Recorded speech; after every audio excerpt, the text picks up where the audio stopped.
Good evening everyone, welcome to civil services study. Practice set number 684 पर आ जाइए UPPCS के लिए। और प्रैक्टिस करेंगे इसमें हम मॉडर्न हिस्ट्री के प्रश्नों पर। तो चलिए स्टार्ट करते हैं। तो क्वेश्चन नंबर 1 पर आ जाइए। निम्नलिखित में से किस चित्रकार को पूर्व का राफेल कहा जाता है? मीर सैयद अली, ख्वाजा अब्दुल समद, बेहजाद बसावन। पूर्व का राफेल बेहजाद को। ठीक है। बात करें अगर मीर सैयद अली की, ख्वाजा अब्दुल समद की और बसावन की, ये मुग़ल कालीन प्रमुख चित्रकार हैं। तो मुग़ल कालीन चित्रकला का प्रेरणा स्रोत समरकंद व हेरात रहा। देखिए, तैमूरी चित्रकला को चरमोत्कर्ष पर ले जाने का श्रेय जो है बेहजाद को जाता है। बेहजाद को पूर्व का राफेल भी कहा जाता है और बाबर ने भी अपनी आत्मकथा में बेहजाद की प्रशंसा की है। यह बाबर के समय का महत्वपूर्ण चित्रकार था और बाबर ने इससे प्रेरित होकर इसके द्वारा निर्मित चित्रों का सूक्ष्मता से अध्ययन किया है। इनको याद रखिएगा। मुग़ल कालीन प्रमुख चित्रकार ये मीर सैयद अली, ख्वाजा अब्दुल समद, बसावन, लाल केसु, दसवंत, मुकुंद, अनुल हसन, मंसूर, विसनदास और मनोहर इत्यादि हैं।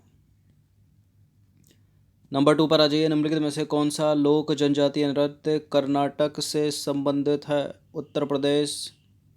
यक्षगान है कर्नाटक का। तो यक्षगान कर्नाटक राज्य का लोक नृत्य है। यक्षगान कर्नाटक का पारंपरिक नृत्य नाट्य रूप है जो एक प्रशंसनीय शास्त्रीय पृष्ठभूमि के साथ किया जाने वाला एक अनोखा नृत्य रूप है। नृत्य नाटिका के इस रूप का मुख्य सार धर्म के साथ इसका जुड़ाव है, जो इसके नाटकों के लिए सर्वाधिक सामान्य विषय वस्तु प्रदान करता है। क्वेश्चन नंबर 3 पर आ जाइए। तमाशा चित्रकला का संबंध निम्नलिखित में से किस चित्रकला शैली से है? राजस्थानी, मेवाड़, किशनगढ़ या बूंदी शैली बताइए। तमाशा चित्रकला संबंधित है मेवाड़ शैली से। तो तमाशा चित्रकला का संबंध मेवाड़ शैली से है, जिसमें अभूतपूर्व विस्तार के साथ दरबार की औपचारिकता को दर्शाया गया है। क्वेश्चन नंबर 4 पर आ जाइए। निम्नलिखित में से किस चित्रकला शैली की विशेषता चित्रों में संवेदनशीलता तथा बुद्धिमत्ता का प्रदर्शन था? कौन सी शैली है वो चित्रकला की? कांगड़ा शैली।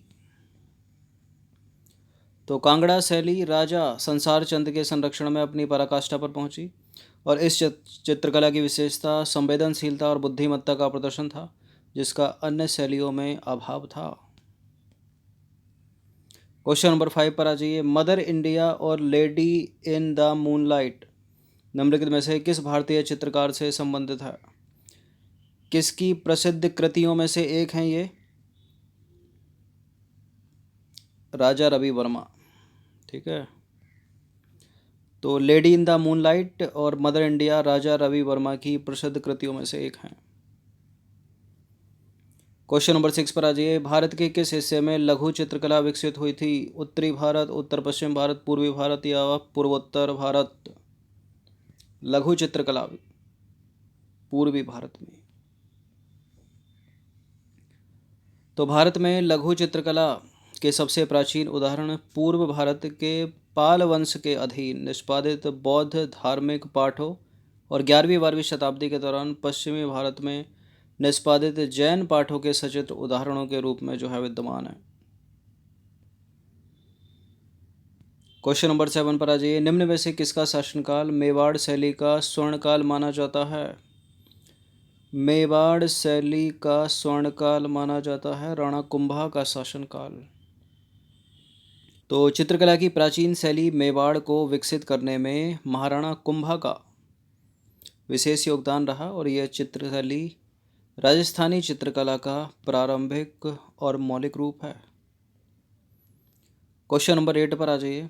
अवनींद्रनाथ टैगोर के बनाए चित्रों को वर्गीकृत किया गया है यथार्थवादी, समाजवादी, प्रभाववादी या फिर पुनरुज्जीवनवादी?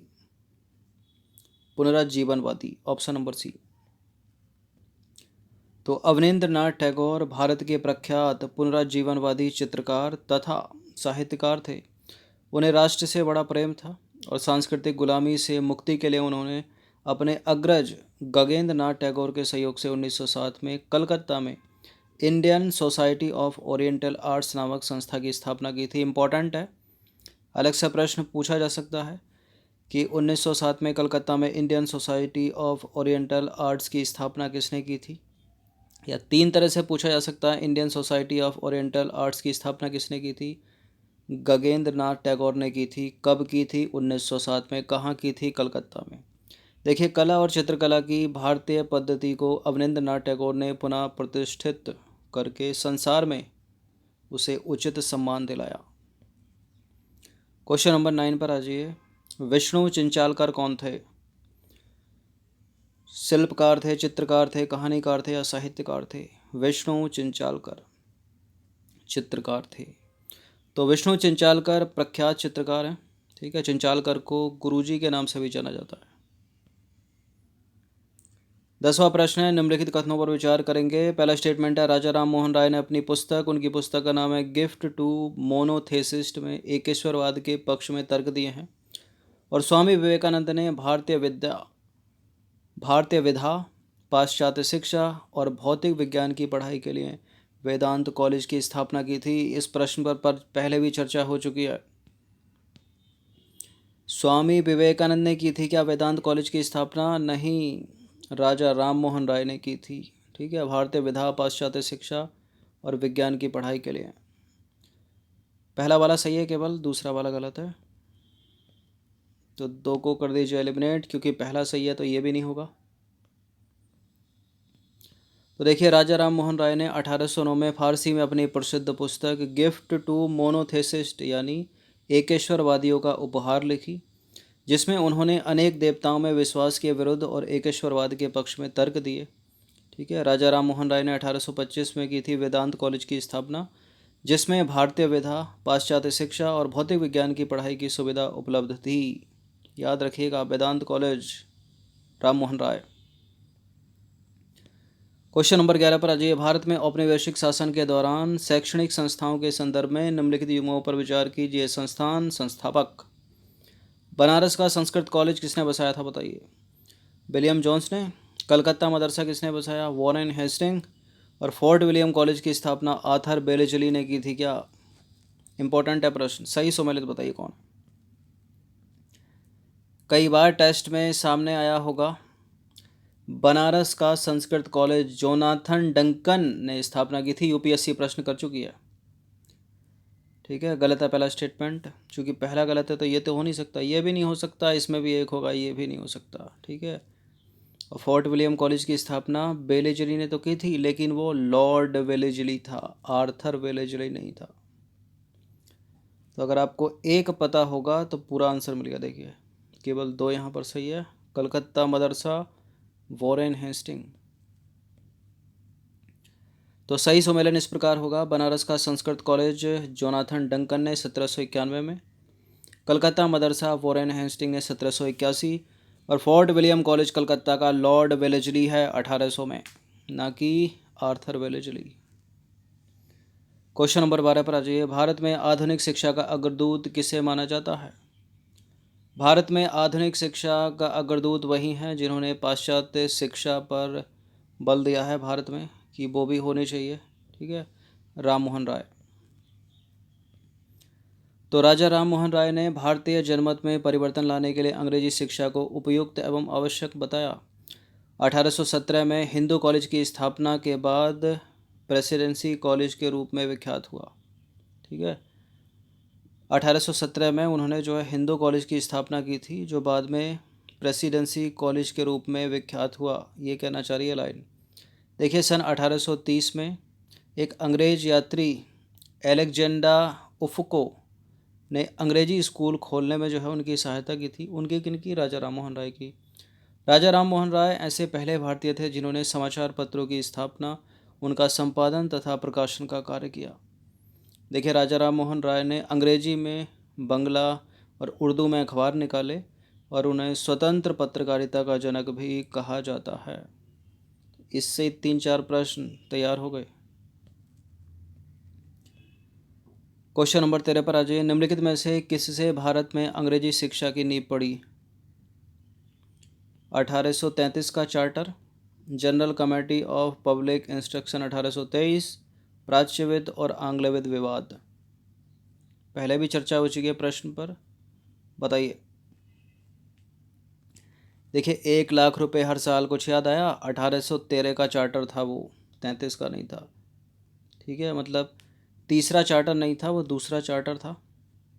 पहला चार्टर 1793, दूसरा 1813, तीसरा 1833, चौथा 1853। ये सही है, ये सही है। तो एक से एलिमिनेट हो जाएगा, ये भी हो जाता, ये भी हो जाता, ये भी हो जाता। तो ईस्ट इंडिया कंपनी ने पश्चिमी शिक्षा और अंग्रेजी भाषा को बढ़ावा दिया। 1813 के चार्टर अधिनियम में भारत में शिक्षा के प्रसार के लिए हर साल 1 लाख रुपए खर्च करने का प्रावधान किया गया। ठीक है, तो 1813 का चार्टर था, 33 का नहीं। 1823 में general committee of public instruction का गठन किया गया, जिसकी जिम्मेदारी शिक्षा के लिए 1 लाख रुपए देने की थी, और समिति में 10 यूरोपीय सदस्य शामिल थे। देखिए governor general Lord William Bentinck के शासनकाल में मार्च 1835 में लॉर्ड मैकाले के प्रस्ताव को स्वीकृत कर भारत में अंग्रेजी को उच्च शिक्षा का माध्यम मान लिया गया। अंग्रेजी को उच्च शिक्षा का माध्यम जब माना गया, उस समय किसका शासनकाल था? लॉर्ड विलियम बेंटिक का, याद रखिएगा। नंबर 14 पर आ जाइए। डेविड हेयर और अलेक्जेंडर डफ के साथ मिलकर निम्नलिखित में से किसने कलकत्ता में हिंदू कॉलेज की स्थापना की थी? केशव चंद्र सेन ने? नहीं। ईश्वर चंद्र विद्यासागर? राजा राम मोहन राय। तो राजा राम मोहन राय को आधुनिक शिक्षा के सबसे प्रारंभिक प्रचारकों में माना जाता है। 1817 में इन्होंने डेविड हेयर और अलेक्जेंडर डफ के साथ मिलकर कलकत्ता में हिंदू कॉलेज और दिल्ली कॉलेज की स्थापना की थी। ठीक है, याद रखिएगा। 1817 में हिंदू कॉलेज की स्थापना और दिल्ली कॉलेज की भी स्थापना इन्होंने की थी 1824 में। देखिए कुछ और इम्पोर्टेंट है, जैसे कि मेयो कॉलेज की स्थापना 1875 में हुई अजमेर में, और मुस्लिम एंग्लो ओरिएंटल कॉलेज की स्थापना भी 1875 में हुई अलीगढ़ में, ये भी याद रखिएगा। क्वेश्चन नंबर 15 पर आ जाइए। प्रेस से संबंधित लाइसेंसिंग अधिनियम कब लागू किया गया? कब लागू किया गया? 1857 में। क्या हुआ था इसमें? अगर आप बिना लाइसेंस की प्रिंटिंग प्रेस रखेंगे या उसका उपयोग करेंगे तो उस पर प्रतिबंध लगा दिया था इन्होंने।